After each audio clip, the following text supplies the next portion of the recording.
한 주간의 뜨거웠던 이슈를 짚어보는 이슈 화합 시간입니다. 자, 오늘도 김철근 개혁신당 사무총장, 현근택 전 민주연구원 부원장 두 분 오셨습니다. 안녕하십니까? 네, 안녕하십니까? 안녕하세요. 현근택 변호사님. 네. 오늘 무슨 날인지 아십니까? 오늘 재헌절이죠. 7월 17일 아, 재헌절. 옛날에는 빨간 날이었는데 그러니까. 빨간 날이 아닌 게 좀 됐더라고요. 몇 년. 다시 고친대. 아 고친대요? 네. 아침에 나오는데 저희 아내가 왜 나가냐? 나가야 된다. 네. 안에 착각을 했는 것 같아요. 재헌절을 그렇게 법률이라는 사람이 아닌데도 불구하고 근데 재헌절인데 오늘 국회는 제대로 열리고 있지 않는 것 같아요. 그러게 예전에는 아마 21대 때도 보니까 재헌절 전날인가 개원식을 한 것 같아요. 네. 그런데 이제 아마 지금 개원식 못 하고 있잖아요. 네. 근데 개원식이라는 게 저는 약간 이상한 게 물론 개원식은 대통령 참가 여야 참가해서 개원식을 하는데 네. 국회는 이미 열었거든요. 네. 상임위도 하고 본회의도 했잖아요. 그래서 시기의 의미는 물론 중요하긴 하지만 이미 이제 국회는 활동하고 있는 것 같아요. 개원식을 못 하는 거죠. 개원은 했죠. 개원한 거지만 왜냐하면 식만. 22대 국회 의장단, 상임위원장 뽑았잖아요. 다 그리고. 선출을 했고요. 그다음에 각 상임위 돌아가고 있고 본회의도 했고 뭐 최상병 특검법도 통과시켜서 네. 정부로 보냈고 다시 거부권도 다시 돌아왔고 뭐 하는 상황이기 때문에 사실상 국회는 열려서 일을 하고 있고 네. 22대 국회에 그 시작한다라는 개원식을 못한 거죠. 식을 계속 안 하고 그냥 갈 수도 있는 건가요? 왜냐하면 이게 여야가 지금 그 관계가 네. 원만한 상황이 아니기 때문에 그 민주당이 다수당인 이 국회에 뭔가 잔치 비슷한 걸 해줄 수 있냐 뭐 이런 것 같아요 보니까. 그리고 대통령이 네. 또 와야 되는데 그렇죠. 대통령이 네. 오는 모습을 저는 그것 때문에 그런 거 아닌가. 와서 뭐 이렇게 야유라든지 이런 게 분명히 예상되니까 그래서 그거는 안 하면 되죠. 네. 근데 이제 네. 이게 만약에 8월 9월 넘어가면 정기국회잖아요. 그러니까요. 정기국회 하면 또 대통령이 와서 연설을 해야 되잖아요. 꼭 해야 되는데. 네. 오기는 와야 돼요. 오기는 오기는데 아. 사실 개원식은 좀 늦어질 가능성이 있어 보는데 네. 제가 사실은 이렇게 오다가 좀 찾아봤어요. 네. 왜 7월 17일인가 네. 찾아보니까 조선 건국이 7월 17일이에요. 아, 그렇습니까? 음력으로. 그러니까 아마 그 당시에 그 날짜를 맞춘 것 같아요. 이승만 대통령이. 1392년 7월 17일 날 조선이 맞아요. 건국됐습니까? 네. 그거에 맞춘 걸 하더라고요. 그래서 1948년이잖아요. 그렇죠. 이때가 7월 왜냐면 그게 17일. 조선이랑 약간 사실 끊겼잖아요 중간에. 네, 우리 네. 역사가 끊겼기 때문에 그걸 약간 이어간다는 의미가 있다 그러더라고요. 저도 처음 들었네요. 그렇죠. 저도 처음 알았어요. 그냥 50선 총선거하고 그냥 한 두 달 후에 했다고 생각했었는데 네. 그거 다르게 딱 날짜를 맞춰서 개원을 했던 건데 어쨌든 중요한 날인데요. 그날까지 아직 개원식이 안 됐던 점은 좀 저희가 먼저 짚어봤습니다. 자, 그렇지만 국회 상임위, 국회는 바쁘게 돌아가고 있어요. 법사위 먼저 좀 살펴보면 이원석 총장이 지금 증인으로 탄핵 청원 증인, 또 비서실장도 뭐 6명 정도가 됐는데 어떻게 봐야 됩니까? 이원석 총장은 이거 왜 정치가 사법을 정쟁으로 몰아넣냐 비판을 하고 있는데 어떻게 봐야 됩니까? 국회는 공무원을 다 부를 수 있죠. 장관, 차관, 뭐 총장 할 거 없이 예. 국민의 대표가 상임위에서 당연히 불러서 질문할 수 있고 네. 그게 국회의 임무죠. 그런데 과연 이게 실효성이 있을 거냐의 네. 문제입니다. 그러니까 탄핵 청문회인데 지금 청원이 140만을 넘어서 법사위에서 청문회를 하기로 했잖아요. 19일하고 26일인데 과연 이게 어느 정도 실효성이 있을 것이냐. 탄핵이라는 단어를 사실 국회에서 논의를 하게 된다면 네. 이게 헌법과 법률에 중대한 위반 사유가 있어야 되는 거잖아요. 그다음에 국회의원 제적 150가 2분의 1에 네. 제적 2분의 1이 일에 발의합니다. 동의, 예. 동의로 발의를 하고 예. 3분의 2의 동의로 탄핵을 하는 게 탄핵 소추 의결이 되는 거죠. 의결을 할 수 있는 예. 상황이 되는 건데 이게 지금 청원이단 말이죠. 국민들이 청원을 한 것을 가지고 마치 탄핵에 관련된 뭔가의 그 조치가 있을 수 있는 것처럼 네. 하는 게 과연 국회로서 온당한 거냐. 차라리 지금 예를 들면 최혜병 그 특검이나 최혜병 사건 가지고 네. 국정조사를 좀 발동을 해서 예. 국정조사가 오히려 사실 국회가 가지고 있는 권능 중에 상당히 중요한 권능 중에 하나입니다. 네. 그래서 이것을 국정조사를 해서 오히려 그것을 국민적으로 좀 알릴 건 알리고 뭐 이렇게 가야 되는 게 아니냐. 네. 그리고 이제 최혜병 사건 같은 경우는 대부분의 해당자들이 공무원들입니다. 그렇습니다. 예. 예. 관련자들이 공무원들이고 그다음에 그 자료 요구나 이런 것도 원활하게 좀 할 수 있는 측면이 있고요. 네. 그리고 또 상징적으로 7월 19일이 지금 새벽 1주년 순직 아닙니까? 일주기 예, 일주기이기 때문에 되는 날입니다. 이런 여러 가지 상황들을 좀 본다면 예. 자꾸 그 입법 청문회, 그다음에 무슨 뭐 탄핵 청문회 이렇게 해서 그 물론 국회가 일하는 모습을 보여준다. 또 뭔가 계기를 만들겠다. 이런 취지는 좋겠는데 너무 이게 실효성이 없이 자꾸 뭐라 그럴까 그런 상황만 전개된다면 오히려 정치적 상황이 네. 별로 좋아 그렇게 안 좋아 좋아질 보여지지 않아요. 그래서 차라리 이런 상황이라면 국정조사를 빨리 발동을 하는 네. 게 낫지 않나. 그러니까 탄핵도 탄핵이지만 국정조사 같은 좀 현실적인 또 실효적 조치가 필요하다 이렇게 말씀 주시는 것 같습니다. 국정조사도 해야 되겠죠. 네. 저는 국정조사를 할 걸로 보는데 지금 이제 두 가지 얘기하셨는데 이게 네. 물론 국민들이나 언론에서는 이제 탄핵 뭐 청문회를 알고 있지만 네. 탄핵 청문회는 아니고요. 예. 탄핵 청원. 5가지에 대해서 청원인데 이거에 대해서 심사해달라는 것이고 지금 이현석 검찰총장이 뭐 정치를 사법에 정정에 끌어들인다 그러는데 네. 사실은 지난번에 검사 탄핵 나왔을 때도 뭐 사법부의 권한을 침해한다, 재판권을 침해한다, 헌법상 상권 분립에 반한다 이랬거든요. 네. 자꾸 이 검사의 직책을 사법부의 역할로 좀 판단하고 있는 게 아닌가. 검사는 행정부 공무원이에요. 그냥 특정 특정 행정부의 공무원이죠. 법무부에 속속된 공무원이에요. 공무원이죠. 그렇죠. 예. 지금 말씀하신 것처럼 또 이 국회 증인 감정에 관한 법률에는 누구든지 참석하게 돼 있어요. 네. 거기에 뭐 검찰총장은 안 된다, 뭐 검사는 안 된다 이런 규정이 없어요. 네. 그럼 사실 부르면 가야 되는 거죠. 왜 그러냐면 검찰이 뭐 수사를 하거나 이럴 때는 아니 뭐 혐의 없으면 와서 밝히시면 돼요. 우리는 저 소환하는 거 조사하시고 와서 떳떳하게 밝히시면 되지 왜 안 나오십니까? 항상 그거거든요. 네. 그럼 우리가 뭐 아유 관계도 없고 저는 왜 부르십니까? 항상 이러잖아요.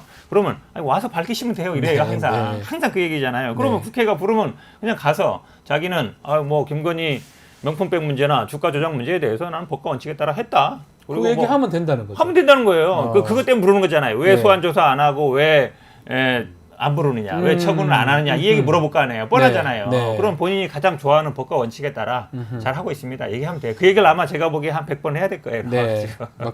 이현석 총장은 지금 퇴임은 거의 다 9월 달로 예, 지금 예. 알고 있는데 네.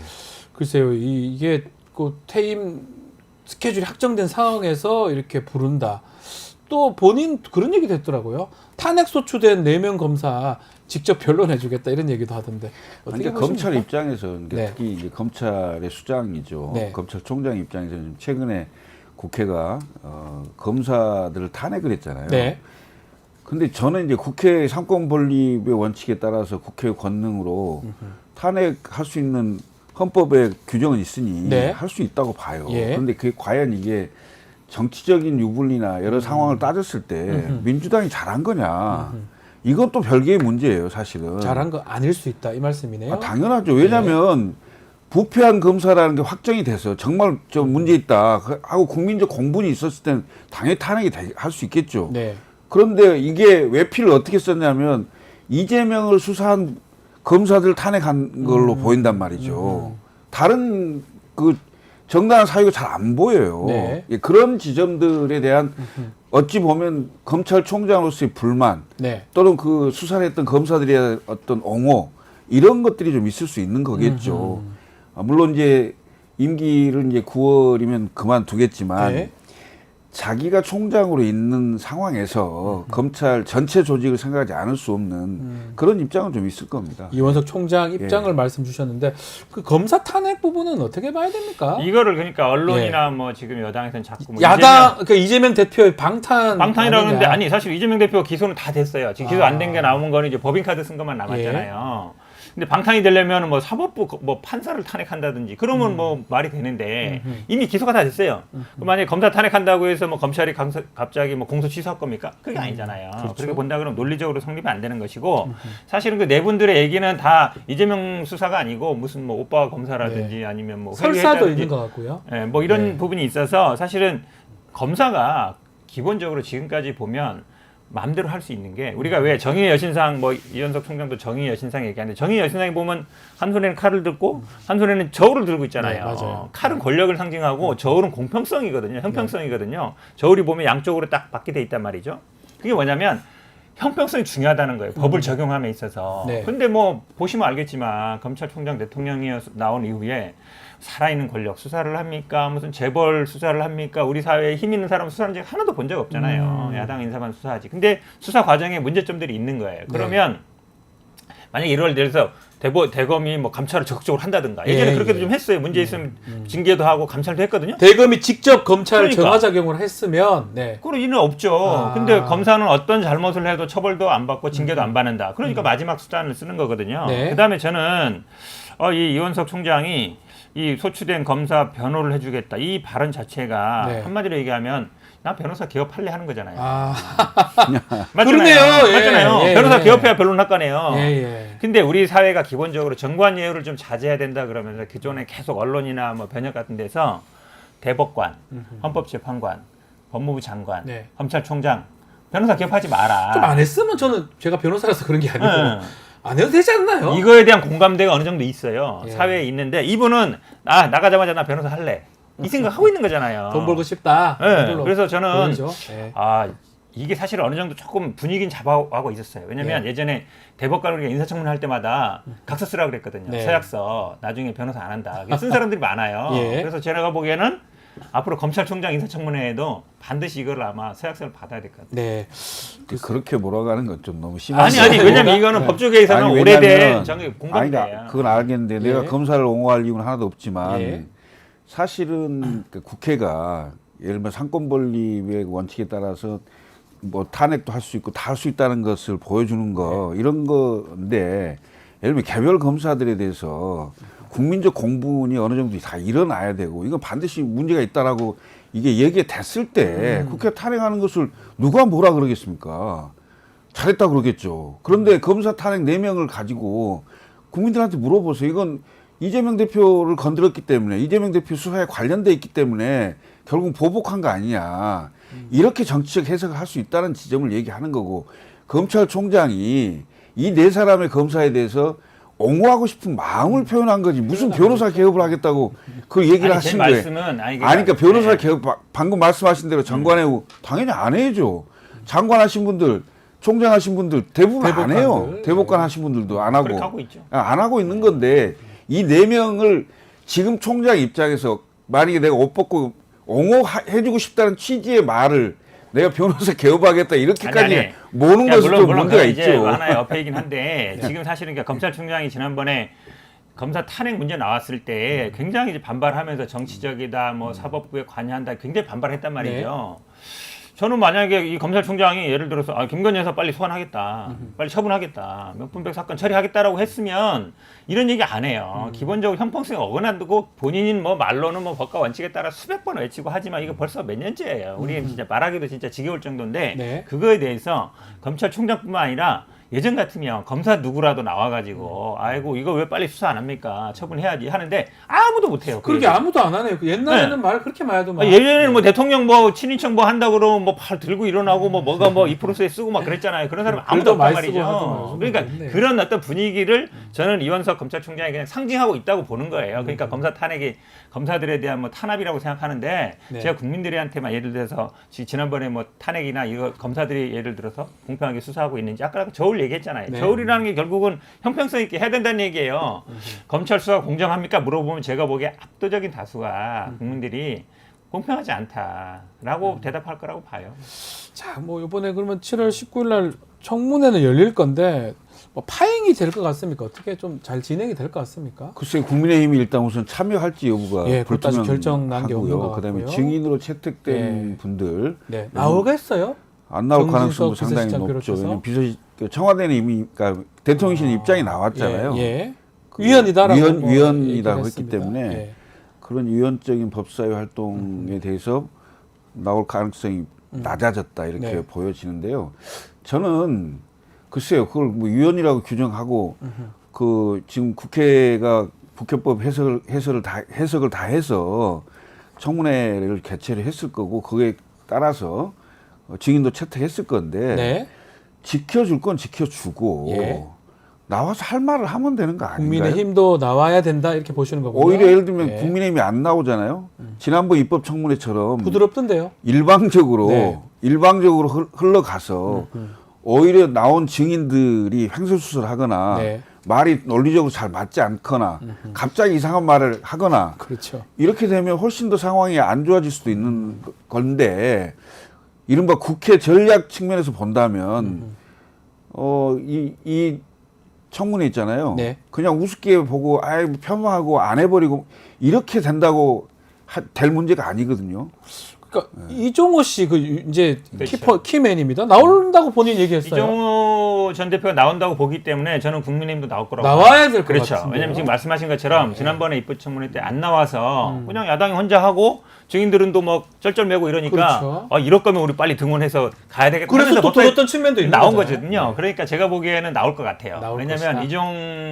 이종호 대표가 아시다시피 지금 구명 로비 핵심으로 등장했단 말이에요. 녹취록 뭐 다 너무 나와. 많이 나와요. 그 녹취록 다 이제 틀 거 아니에요. 그럼 예. 거기 나와서 이제 이종호 대표 막 뭐라고 할 거란 말이죠. 아이 VIP가 뭐 사령관이 아니고 뭐 여사입니다. 뭐 온갖 얘기를 할 텐데 그때 사실은 이게 계속 언론에 나와버리면 예. 아마 이제 국민의힘 의원들이 그럴 거예요.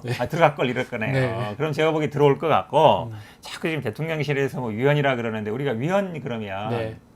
그럼 헌법 몇 조에 위반되느냐 좀 얘기해 줬으면 좋겠어요. 네. 뭐가 위헌이라는 건지. 그러니까 어떤 우리 기본적 법조인이 어떠한 행위가 몇 조에 위반된다 이 얘기를 해야 되는데 근거가 있어야 되는데. 그렇죠. 근거. 자꾸 뭐 위헌에 위헌을 더했다는데 제가 보기에 제발 헌법 몇 조 위반인지 한번 얘기해 주시는 거기 다 뭐 법조인들 많잖아요. 예. 그 얘기는 아무도 안 해요. 근데. 네, 알겠습니다. 좀 지켜보기로 하고요. 자, 국민의힘 얘기 좀 더 해보면 전당대회 지금 아주 열기가 뜨겁습니다. 자, 당대표 3차 토론도 있었는데 1, 2차에 비해서는 조금 차분한 토론이었다 이런 평가가 있는 것 같습니다. 뭐 경고가 있어서 그런 것 같기도 한데 어떻게 보셨습니까? 전당대회 맞아요? 분당대회 같은데. 아, 세긴 세죠. 아니 네. 그 80년대, 90년대, 80년대까지 그 강목 네. 들고 그렇죠. 뭐 그런 전당대회 있었는데 아니 무슨 전당대회 토론회에 네. 연설회죠 연설회. 네. 연설회에 연설회죠, 막 연설회. 의자가 날아다니고 후보 막 연설에. 예. 이런 상황까지 연출된다. 네. 이게 과연 누가 당 대표가 돼도 거의 저 당은 거의 망조든 당 아니냐 이런 네. 생각이 들 정도로 아하. 과연 통합이 되고 당 대표로 선출된 분이 당을 이끌고 갈 수 있겠나 이런 우려가 훨씬 커지는 그런 전당대회 같아요. 그러니까 네. 오죽하면 선관위가 사실 당내 전당대회 할 때는 별로 지적사항이 없어요. 그렇죠. 그렇죠. 없는데 너무 과열되고 너무 세게 붙으니까 선관위가 나서서 막 지적하고 뭐 경고 주고 막 하고 있잖아요. 네. 저는 굉장히 우려가 돼요.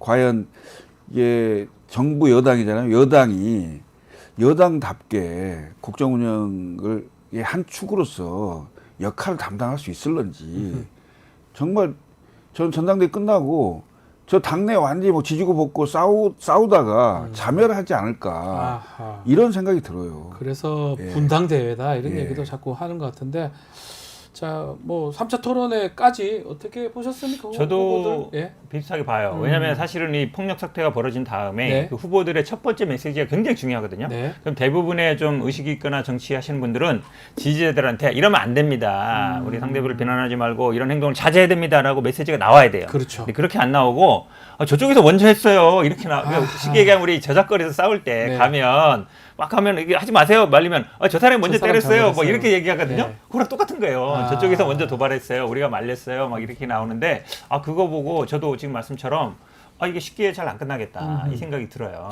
지금 더군다나 지금 댓글 부대 뭐 여론 조성팀 요게 지금 뜨거운 논란이잖아요. 그렇죠. 예.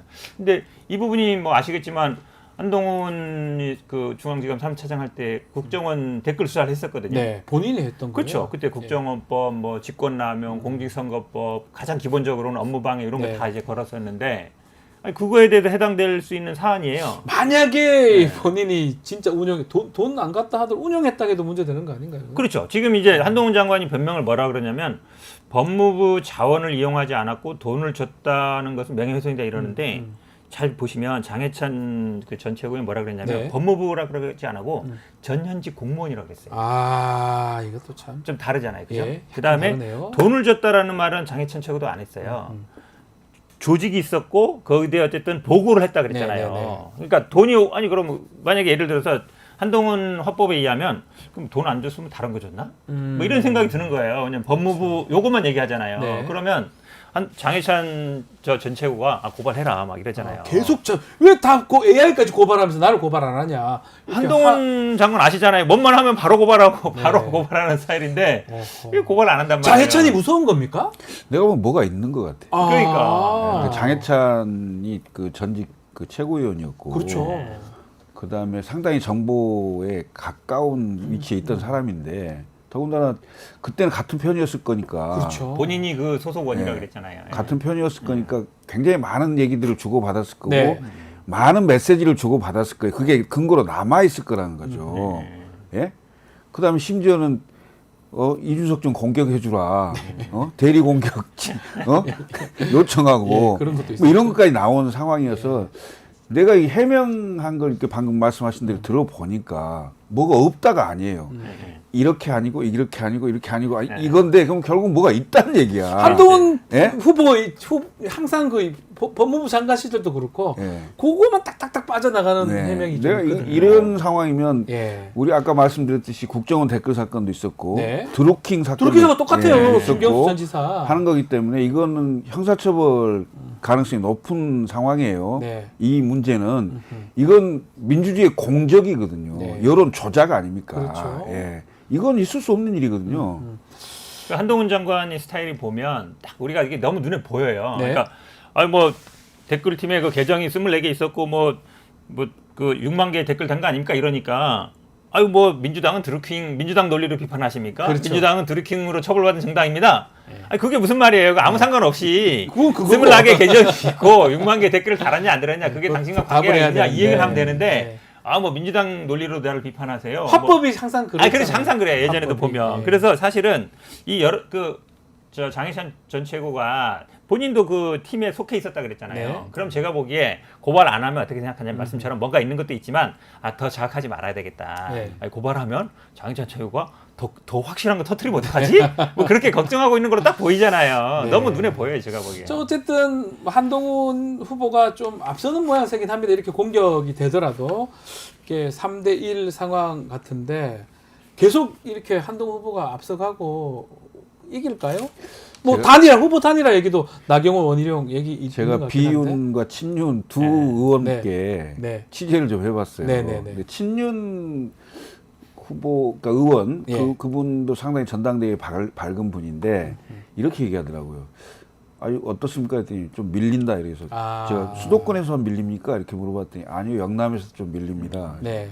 그럼 결선을 합니까? 했더니 결선을 할 것 같다. 결선은 간다. 네. 이게 이제 결선은 친윤, 간다. 그러니까 친윤의 시각은 뭐냐면 결선을 가서 한동훈을 넘는다. 이런 생각을 갖고 있는 것 같고 네.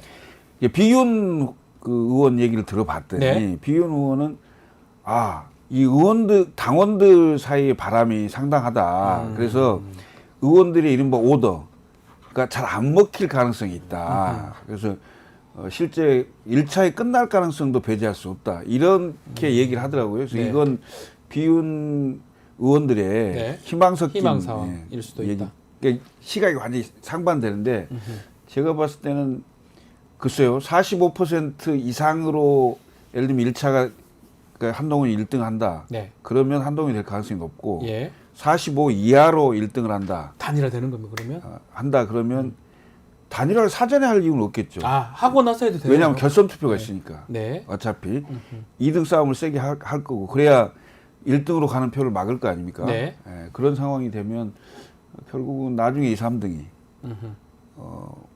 자연스러운 단일화가 되겠죠. 자연스러운. 아하. 예. 어떻게 보십니까? 저는 뭐 1차에 끝날 것 같아요. 끝날 것 같아. 한동훈이 저도 이길 것이다. 사실은 뭐 이게 민주당 전당대회보다 더 관심이 많아요. 네. 저도 그래서 뭐 부산이나 대구 쪽에 아시는 분들이 있으면 예. 전화를 가끔 돌려보는데 네. 처음하고 좀 달라요. 예. 처음에는 결선 갈 거다. TK 쪽에 정서가 안 좋다 이랬는데 최근에 보니까 TK 쪽도 이 당원들의 바람이 만만치 않다. 네. 지금 말씀처럼 그전에는 이제 오더가 먹히는 구조였는데 지금 당원이면 거의 80만? 뭐 이렇게 넘어가잖아요. 그렇게 80만 되기 때문에 오더도 잘 안 먹힌다. 그리고 오더가 안 당원들이 된다. 예. 한마디로 얘기하면 좀 지지세가 있고 또 현역 의원들 입장에서 오더를 세게 내리려면 본인이 뭐 이해관계가 있어야 되는데 네. 또 지금 당대표 된 사람이 뭐 공천할 것도 아니고 큰 이해관계가 없어요. 그럼 당원들이 자율투표로 갈 수 있거든요. 네. 그럼 아마 지금 국민의힘 지지자들, 당원이 아니라 지지자들 여론조사로 보면 거의 과반을 다 넘고 있어요. 그러니까 아마 그렇게 비슷하게 나올 것 같아요. 제가. 근데 국민의힘 나도 국민의힘이 있어봤지만 네. 국민의힘이 민심과 당심이 완전히 괴리된 정당입니다. 가끔씩 그렇죠. 가끔씩. 아니 전당대회 할 때 네. 한 번도 일치된 적이 없어요. 예전에 왜냐하면 이준석 대표 될 때도 예. 그렇지. 민심에서는 월등하게 앞섰는데 네. 당심에는 많이 추격을 했지만 결국 나경원 대표 3% 이겼고요. 나경원 이겼죠 그때. 그다음에 윤석열 대통령 후보 경선 그때 때도 홍준표. 민심은 홍준표, 예. 당심은 윤석열. 맞습니다. 예. 그다음에 가장 극적인 대비가 경기지사 후보 경선 때예요. 네. 유승민 대 김은혜인데 민심은 한 65대 35 정도로 유승민 앞섰는데 당심은 당원들 투표는 거꾸로 반대로 돼 있죠. 3대 7로 김은혜 후보가 앞서서 네. 결국 김은혜 후보가 그 후보로 결정되는 그렇죠. 이런 상황이 있었거든요. 제가 보통은요 민심이 앞에서 끓으면 당심이 그 수렴됩니다. 네. 민심에. 원래 같으면. 예. 네. 그런데 이 당은 그렇지 않더라고요. 음. 깜짝 놀랐어요. 그 중요한 부분인데 네. 사실은 그러니까 당심하고 민심이 다르다는 거는 뭐 대체적으로 알고 있는데 근데 이제 당심이 결국 윤심하고 일치하느냐 안 하느냐 요 문제거든요. 그렇죠. 네. 근데 윤심이 당심이 되려면 좀 힘이 있고 이래야 되는데 그래서 가장 중요한 게 특히 민심 아니겠습니까? 네. 근데 결국은 의원들이나 이게 전당대 막판에 가면 의원들이 뭐 오더를 내릴 것이다 뭐 이런 뭐 3, 4일 전에라고 많이 시각 보는데 제가 보기에는 그렇지 않을 거라는 견해가 더 많은 것 같아요. 그냥 중립을 지킬 거다. 중립을 할 예. 것이다. 그러면 사실은 윤심이 당심이 되는 과정에는 의원들의 오더가 제일 중요하거든요. 그렇죠. 근데 그거를 내리느냐 마냐인데 제가 보기에는 이번에는 그냥 방치할 가능성이 많아요. 아. 그전에는 예를 들어서 김은혜라든지 아니면 뭐 김기현 대표 될 김기현 때는 될 때. 오더를 다 내렸단 말이에요. 다 그 모아가지고. 이렇게 해라라고. 그렇죠. 근데 이번에는 안 그럴 가능성이 높다는 왜냐하면 거예요. 한동훈 될 수도 있으니까 그렇죠. 굳이 척질 필요 없는 거죠. 끼어들지는 않을 네. 것이다. 네. 근데 꼭 그렇지 않을 거예요. 아, 그래요? 그렇습니까? 왜냐하면 예. 그 의원들 세력 분포라는 게 있잖아요. 네. 그러면 지금 친한으로 분류되는 분들이 17분 정도 네. 네. 분류돼 있고 다소 많은 분들은 그냥 중립지대 아무것도 안 하고 가만히 있는 거고 네. 친윤이라고 하시는 분들이 이제 좀 뭉쳐 있는 분들이 한 4, 50명 뭐 이 정도 될 거예요. 그러면 아마 그 영향은 좀 있을 겁니다. 아무래도. 예. 알겠습니다. 자, 뭐 하여튼 토론회 2개 더 남았으니까 아마 뭐 볼만하다는 분들도 있고요. 이제 좀 재미없다는 분도 있는데 하여튼 지켜봐야 될 부분 아닌가. 그리고 또 전당대회라는 게 또 변수가 또 있을 수 있으니까 그냥 이렇게 끝날지 또 그것도 한번 봐야 될 것 같습니다. 오늘 말씀은 여기까지 듣겠습니다. 현근택 또 김철근 사무총장 두 분 감사합니다. 맞습니다.